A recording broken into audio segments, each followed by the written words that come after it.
Erokamano nyakora mogi kuom medo ketera mogi TV bang' yweyo ni wadhi nyime kana singo ni wabiro keto ayanga mago matimore gwenge mopogore opogore. Adani wadoga ne nyang'oma e gwenge ma Kisumu kocha kama ne wabedo gi ng'ikruok matin ne tudruok kod jafwambo marwa Millicent Adhiambo. Koro sani ikruok osebedo kare mondo wawuane kode onyiswa ni to gin ang'o gini ma osewachi neno ni ojiw dongruok mar nyathi manyako. Odiochieng' ma kawuono piny mangima obiro kanyakla mar neno ni nyadhi ratiro kaachiel kod dongruok mar nyathi manyako okete opara manyime. Millicent, we koro ni mondo wachaka duk kendo inyiswa ni to twak mari gi jokanyo moywore e nyasi ma kawuono giwacho ang'o, paro mane ma gin godo kuom thirno mosebedo e okang' ma nyathi manyako goyo kata dongruok moseneno nyaka ne chak chenro mar dhialo nyathi manyako e piny mangima. Millicent.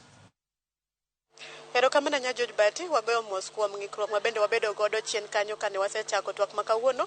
Mana mapiyo koka ketho seche abro teri ir kaka jo Kisumu County dhialo odiochieng' nyathi manyako kotenore kod dongruok mare, hatua mowinjo go e ngimane kata obedo ni onyalo rado kod achiedh nade maka kod kacha manyalo digo dongruok mane. Machiegni wadhi mana nyime kaka manu wawe god ibo chako gi nyingi mondo nyisa ni ang'o mubago dhialo chenro ma kawuono mar dhialo nyathi manyako ni endo to gik maka bende uyudo kawuono nikech utiego gi mathiro dongruok nyathi manyako kapok wawuoyo gi jowa moko. Erokamano, nyinga iluongo ni Caroline Othim, awuok e migawo mar Pambazuko la wanawake Magharibi. Odiochieng' ma kawuono ne waneno ni wadhial nyathi manyako e area mar Nyang'oma kae, nimar wadwani ok wadwani gini wane mwang'eyo wan jogo modak e bombe kocha. Wadwaro ni nyaka jogo modak e gwenge koni ng'eyo ni onego bed ni giketo gik moko manyalo rito ngima nyathi manyako. Sama ne wabet ne wasitemo kwa wuoyo gi nyithindo manyiri, to gigo mane wayudo sama ne wuoyo gi nyithindo manyiri ne wayudo ka ratich gi irocho. Mano mokwongo. Mar ariyo, ok gidak maber. Gimomiyo ok gidak maber nikech ok giyud wach e sama onego bed ni giyude. Mar ariyo, iyudo ka sombgi ok dhi maber kaluwore ni ng'eny jonyuol neno nyathi manyako ka gino manyalo kelo mwandu. Nyathine manyako nyalo dhi tiyo ne ng'ato, nyathine manyako nyalo dhi tedo ne ng'ato. Omiyo kumoro amora mibede, wakwayi in kaka ng'ano monyalo, ng'ano manigi ng'eyo, bede kibedo ng'iyo ni nyathi manyako be ngimane ni kare. Erokamano. Erokamano ahinya. Machiegni inyalo wacho nade, in be aneno ka in achiel kuom jogo mane tiego nyithindo manyiri ma bende yudo kaendi. Ang'o gini miyudo mathiro dongruok nyathi manyako? Tang'o mowinjo tim mondo mi ngima nyathi manyako kik digni e yo moro amora? Chagi nyingi. An iluonga ni Helen Ongere. Gima yudo ni nyithindo manyiri wach telo ok ginyal nikech ithiro gi joma chuo. Kendo samoro gibedo discriminated upon ma ikuodo kata wigi e nyim jogo. Koro gima ne watemo puonjogi ni gi create their space. Gin bende giwuoga oko makodwaro telo no to kik odog chien.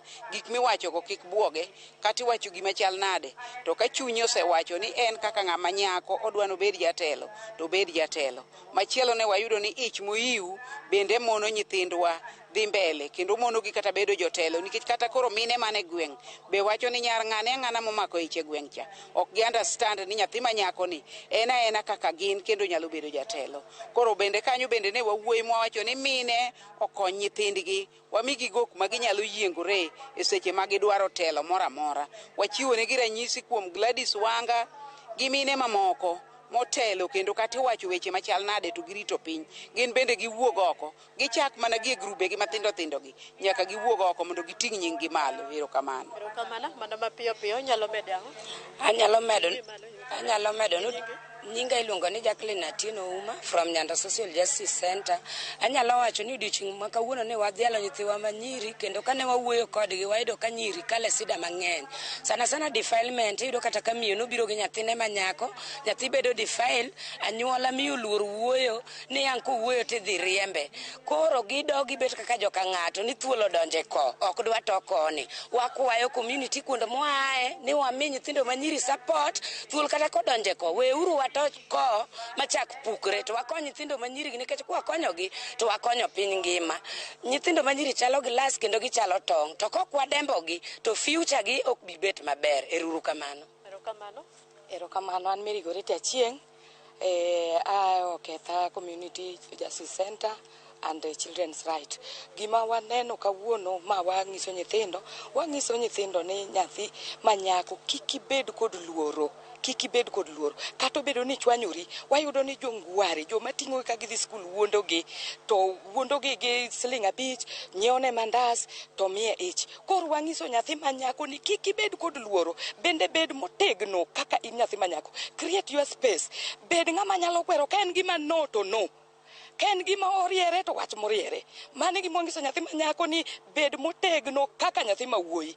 Nyathi mawuoyi chal gi nyathi manyako. Koro wabed motegno, nyithindo manyiri kaka wan nyithindo manyiri, wadongo kaka nyithindo manyiri, pod wan nyithindo manyiri. Pero kamano apotere achiel kachiel ir nyathi manyako mondo mno jiwe jowetene, onyalo miyo wasigande matin ni tang'o mochope kae to. Ginago gini mosekale manyalo jiwo nyathi moro manene kuro mabende ngimane chal ka gima digni kamoro monenie sani. Chagi nyingi. Okay, nyinga Masio Mondi, to the inspiration behind ma osebedo event ni an amor nikech wadhialo odiechiengni to gik mang'eny wasebede koa kale kaka an nyathi manyako e leadership iyudo ka wavae sit moro kata e school kata e position e organization kata mana gi government gi iyudo ka koro ok dwa yiero wan kaka nyithindo manyiri nikech iwacho ni wan onge gima wanyalo konyogo community, onge gima wanyalo konyogo nyithindo moko e school. Koro mano challenge mane wasekale, lakini kuom gi sani kuom odiechienge mang'eny wasedhialo mag nyithindo manyiri gi stand kai confidently nikech an sani an e position moro maber ma an askonyo community members, akonyo nyiri wetena manowe school nikech iemo hiu, akonyo gi gidok e school, akonyo gi giyudo kony mamoko koa e organizations mamoko. Konyo gi yo mane yor tiegruok koso wuo kodgi? Wakonyo gi mondi wawuoyo kodgi, wajiwo gi, watero gi e skul e yor tiegruok. Nitie moko ma wapuonjo loso sabun mapini, nitie jomoko ma watero vocational trainings, nitie nyiri moko ma bende waketo gi e groups sana young mothers ma wakonyo gi wakonyo nyithind gi bende to walink gi organizations moko makonyo nyithindo manyiri manigi. In kaka in mondo mini chop kade be nitie yo moro amora mano konyi go minyalo lero ne ng'ato miyo koro ichopo ka imbe nigi teko mar jiwo nyathi moro? An kaka nyathi manyako nokonya nikech nayudo mentorship koa e organizations mamoko.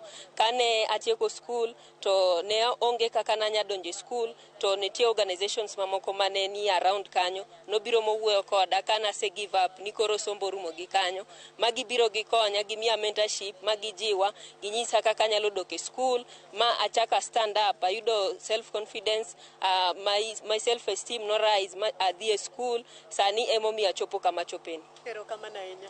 Mana kamano George Bati, iwinjo sigana mopogore, iwinjo ka nyathi manyako noyudo jol kendo noyudo sir ka geno ne oserumo mar dhi mbele kod nyime kod somo kaka nyathi manyako kaka thothne wayudo nyithindo manyiri sama osechopo kamano to katede moriyo atir maonge kamoro amora mobare to mano bende inyo ngima nyithindo manyiri mathoth. Ka kamano kionge penjo iwinjo chenro madhi mbele ka ndi pod wago touch pod gitego gi pod uloso kodgi mondo mi nyathi manyako nyalo bedo ni gi shida moro amora kata midhiero moro amora manyalo tame dhi nyime kod ngimane ober ngimane makiny to yudo kaka onyalo chung' malo kendo mondo bed ng'ama nigi nyadhi, ng'ama nigi duol, ng'ama nigi teko manyalo telo ne oganda kata manyalo wacho gimoro mati e dier oganda kaka joma chuo imiyo thuolo. Ka kamano taduoko ni studio wago touch ka ndi we wamed dhialo nyithindo manyiri makoni ka itego gi e yo mopogore opogore. George Bati an kuom idhi nyime kod weche mamedo tucho e mesa mar keweche. Erokamano ahinya Millicent Adhiambo kuom report manimba inya kowuok Nyang'oma e kaunti ma Kisumu kama nyasi mar dhialo nyathi manyako timore odiechieng' ma kawuono. Jakora mogi hodani wawuok kono kendo koro wabiane gwenge ma Kiambu koni.